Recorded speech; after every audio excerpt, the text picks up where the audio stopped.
a locker room somewhere in the Midwest in the spring of 1943. Dozens of young women are lacing up cleats and pulling on wool skirts instead of pants, preparing to walk onto a professional baseball diamond while the men who usually played there were fighting a war overseas.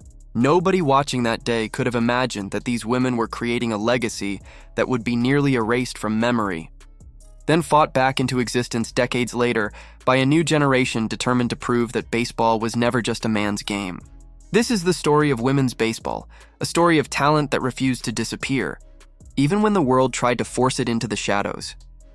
To understand why this story matters, you need to understand something most people never learn in school. Baseball has never actually been a game exclusively played by men. Women have been swinging bats and throwing runners out at first since the earliest days of the sport, but their contributions were consistently pushed aside, rebranded, or simply written out of the record books.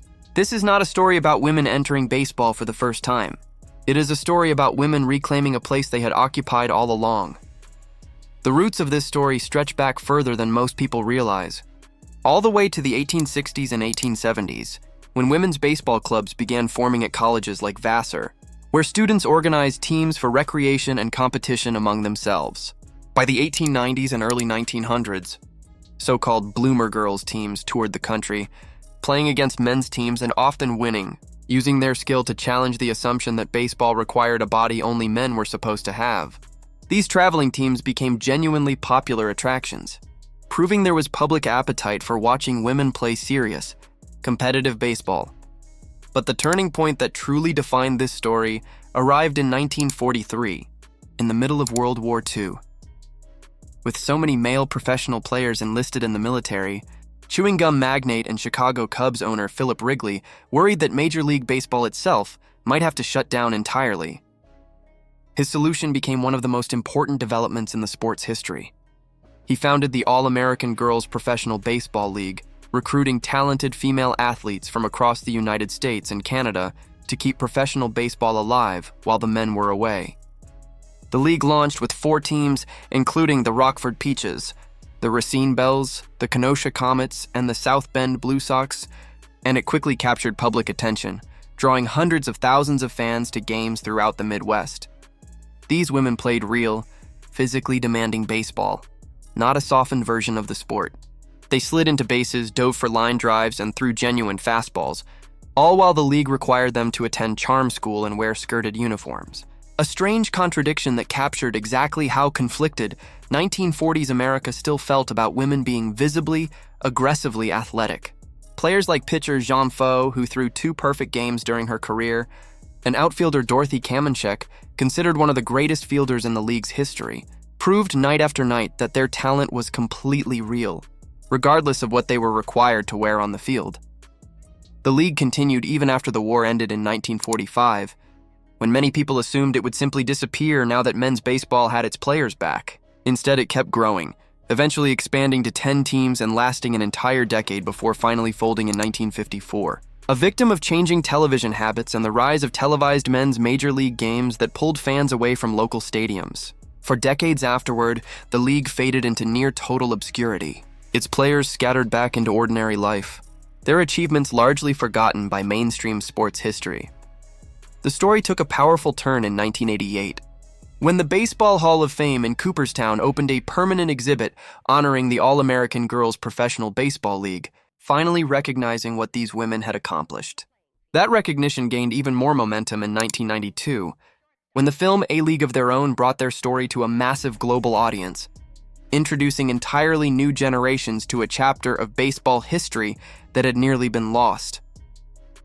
While the AAGPBL captured headlines, other important moments were unfolding elsewhere. In 1953, a woman named Toni Stone made history by becoming the first woman to play professional baseball in a men's league, joining the Indianapolis Clowns of the Negro American League as a second baseman. At a time when black players were still barred from Major League Baseball entirely, Stone faced a brutal double burden, fighting against both racial and gender barriers simultaneously. Yet she held her own on the field, later followed by other women like Mamie Johnson and Connie Morgan, who also played in the Negro Leagues during this same era. The passage of Title IX in 1972 became a massive turning point for women's sports broadly, requiring schools receiving federal funding to provide equal athletic opportunities for women. But baseball took a strange and complicated path after this law passed. Rather than expanding girls' access to baseball itself, most schools funneled girls into softball instead, a related but fundamentally different sport.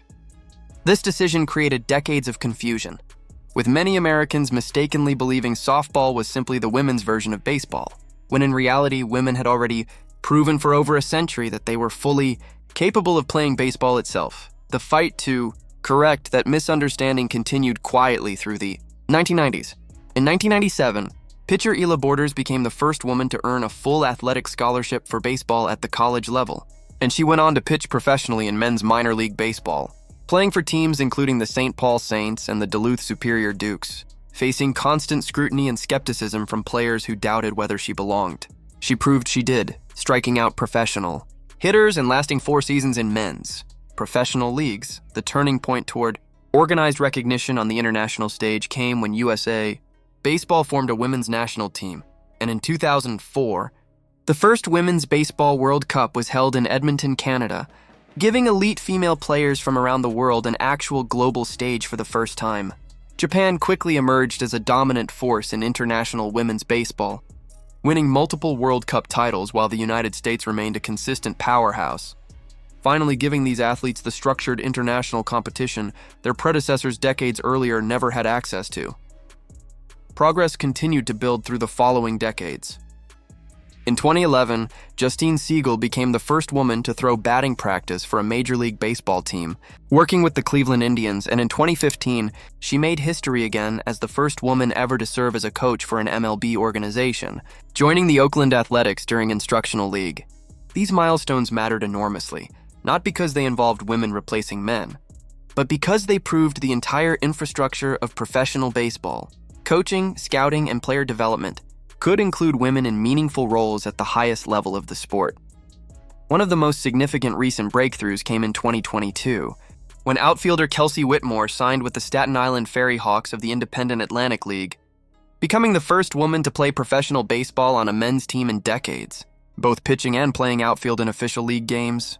Around this same period, Major League Baseball and USA Baseball launched the Trailblazers series, an initiative specifically designed to give elite young female baseball players a genuine pathway into the sport at showcases attended by professional scouts, finally building the kind of structured pipeline that had never existed for women in baseball's earlier history. Today, women's baseball stands at a fascinating turning point. USA Baseball's women's national team continues competing internationally.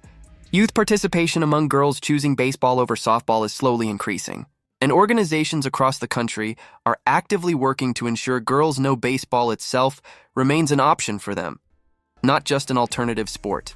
The path forward still involves real challenges, limited professional opportunities, ongoing debates about integration versus separate leagues, and the long shadow of decades where girls were quietly steered away from the sport entirely.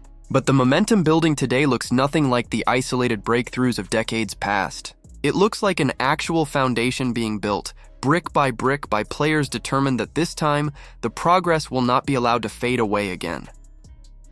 That is why this story still matters. It is proof that talent has never actually had a gender, even when opportunity did. From the Rockford Peaches sliding into home plate during wartime, to Tony Stone breaking barriers in the Negro Leagues, to Kelsey Whitmore taking the mound in a professional men's league decades later. Women have been playing real competitive baseball for over a century and a half. The only thing that has changed is how loudly the world has finally started paying attention. If this story showed you a side of baseball history you never learned before, hit like, subscribe for more untold stories from the world of sports, and tell us in the comments who you want us to uncover next.